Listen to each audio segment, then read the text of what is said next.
مالک عبد و سما کی بارگاہ میں دعا کرتے ہیں کہ اللہ جل مجدہ الکریم حافظ صاحب کے والد گرامی اللہ ان کی قبر پہ کروڑ ہا رحمتوں کا نزول فرمائے، حاجی صاحب کو قبر میں کروٹ راحت و سکون نصیب فرمائے، اور اب آپ اسی وقار ہمارا یہاں سب کا مل بیٹھنا اللہ اپنی بارگاہ میں قبول فرمائے۔ تھوڑی دیر آپ مجھے برداشت کریں گے، توجہ کے ساتھ آپ نے سماعت کرنا ہے اور محبت کے ساتھ اللہ کی پاکی بیان کرنی ہے۔ سبحان اللہ کی صورت میں بولیے کیا؟ سبحان اللہ بولیے کیا؟ بھیا یہ اتنا بڑا وظیفہ ہے کہ زمین پہ بیٹھ کر جب بندہ اسے پاک کہے نا، وہ تو پہلے بھی پاک ہے نا، ہمارے پاک کہنے سے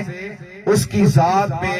اس کی شان نہ گھٹتی ہے نہ بڑھتی ہے، وہ تو سبحان ہے، سبحان تھا، سبحان ہے، سبحان رہے۔ لیکن جب بندہ اسے کہتا ہے نا سبحان اللہ، تو وہ فرشتوں کو کہتا ہے دیکھو جسے کہتے تھے فسادی ہے، وہ فرش پہ بیٹھ کے مجھے میری پاکی پھر وہ کہتا ہے پھر فرشتوں گواہ ہو جاؤ، وہ مجھے پاک کہہ رہا ہے نا، مجھے پاک، اور میں وہ سخی ہوں کہ کائنات کا شہنشاہ میں ہوں، کائنات کا سخی میں ہوں، کائنات کا بادشاہ میں ہوں، وہ مجھے فرش پہ بیٹھ کے پاک بندہ ہو کے کہہ رہا ہے، میں عرش بری سے اسے پاکیزگی کا سرٹیفکیٹ محبت سے کہہ دیجئے سبحان اللہ۔ ایک تو یہ فائدہ، اور دوسرا یہ ہے کہ جب ہم سبحان اللہ کہیں گے اینڈ پہ دعا مانگیں گے حاجی عبدالعزیز صاحب ان کے اصال ثواب کے لیے، تو یہ سبحان اللہ تحفہ فرشتے اسے حاجی صاحب کی قبر تک پہنچائیں گے، روح تک پہنچائیں گے کہ اہل علاقہ نے جو سبحان اللہ کا ورد کیا ہے یہ بطور تحفہ حاجی صاحب کی روح کو پہنچے گا تو حاجی صاحب خوش ہو۔ اب آپ اسی وقار آج 40واں ہے ان کے والد گرامی کا، اور اس کائنات میں اللہ جل مجدہ الکریم نے اللہ اور اس کے رسول کے بعد جو سب سے بڑا رشتہ اس کائنات میں میرے رب نے رکھا ہے وہ ماں اور باپ۔ ماں اور میں کوشش کروں گا کہ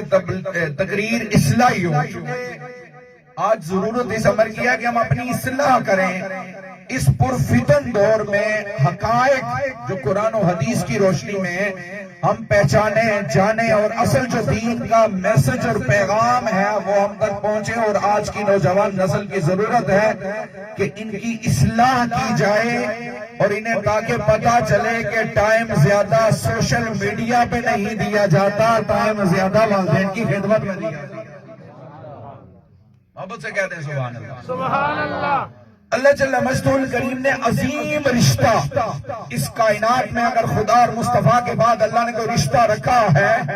تو وہ والدین کا رشتہ ہے۔ اور آپ اٹھائیں قرآن مجید کا مطالعہ کریں، جہاں بھی میرا رب اپنی وحدانیت اور عبادت کی طرف بلا رہا ہے، دعوت دے رہا ہے اور بتا رہا ہے کہ میری عبادت کی جائے، وہاں اللہ جل مجدہ الکریم اپنی عبادت کے فوراً متصل بات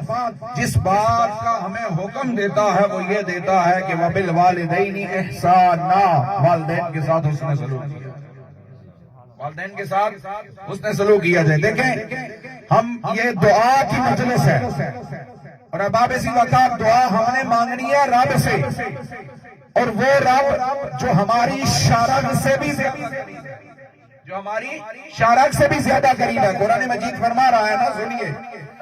حضور علیہ الصلوۃ والسلام کے دربار میں صحابہ حضور عرض کرنے لگے یا رسول اللہ صلی اللہ علیہ وسلم اللہ کہاں؟ اللہ کی معرفت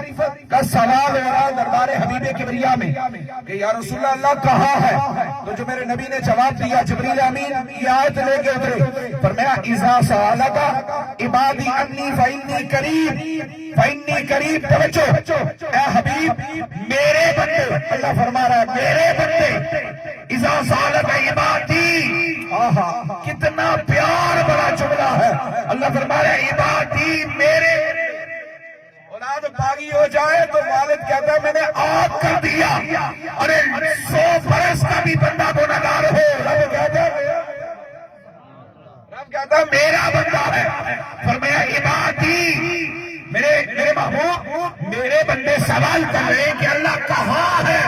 اللہ کی معرفت، میری معرفت چاہتے ہیں،